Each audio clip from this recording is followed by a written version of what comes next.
Okay guys, so thought I'd catch this on video since I have it in front of me. We have ourselves an AE21, Team Associated, Pro 21, Thunder Tiger, basically the same crap. Anyways, so the crankshaft is stuck in the block, won't come out. So obviously you have to remove the back plate and the piston and sleeve, which is right here. And I'm going to show you the easiest way. It spins, it's not seized, it just won't come out because of 20 years of varnish. You guys are actually going to see a rebuild on this soon. I actually found all the parts for it, which is pretty cool. Considering the parts are basically non-existent, I was cruising around eBay and found everything. So what we're going to need a little bit of propane, or a heat gun if you got one. I don't have a heat gun, so we're going to use propane. We're just going to flow some heat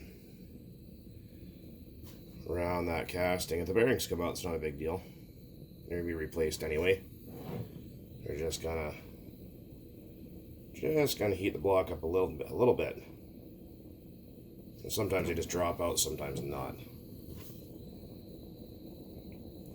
Like I said, oven mitts are a must, in case you burn your fingers off like I almost did. So I'm just going to get a little bit of heat, keep it moving.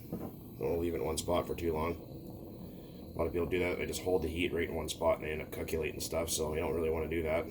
Oh, fuck, I should watch out for the lighter. If I overheat that and blow it up, that would have been pretty cool on camera. Just a little bit of heat. See if that was enough. Usually, oh, there we go. See how easy that came out of there?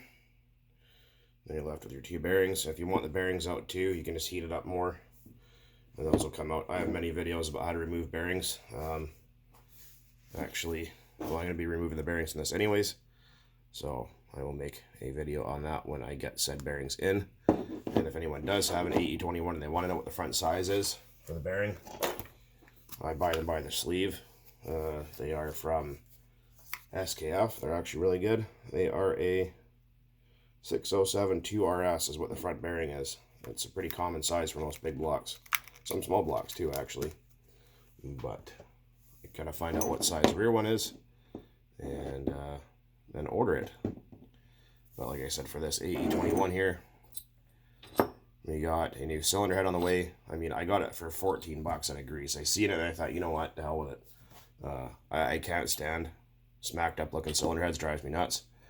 I got a new piston and sleeve out of France. Connecting rod, wrist pin, and clip. Carburetor is fine, it doesn't just need a bit of cleaning. And a back plate, starter shaft, and pull starter assembly guy. Again in France. The cylinder head was coming from Greece, but that's besides the point. But the rest of the stuff, the guy in France had no freaking idea what he had. And he had it all marked down for extremely, extremely cheap. So I thought, hell with it, I'm going to rebuild it and keep it on standby.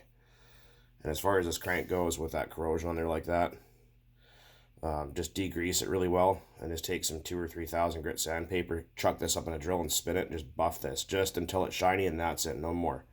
Because you got to remember, you don't want to take material off here, at least not much, because if you do, then it's not going to seat in your bearings and it could wobble and it'll cause all sorts of grief to happen. So you can do the same thing with some green Scotch-Brite and WD-40. Also make sure to clean the inside of your crank really well. And if you do have an AE21 or a Thunder Tiger 21, they have an oil port for the wrist pin. Make sure you clean that. And make sure you clean the one there at the end of the connecting rod. You can see that little hole there. So just something to think about. But since I thought I need to remove that crankshaft anyways, I'd make a little bit of a video about it for you guys. Anyways, until next time, guys, as always, thanks for watching, and keep on burning nitro out there. Oh yeah, and I also found a piston and sleeve for this RG21. I'm just currently trying to track down part numbers that don't exist, and talking to a few people that have one for parts. So when that ever happens, you guys will see also a rebuild video on this as well. Anyways, later guys.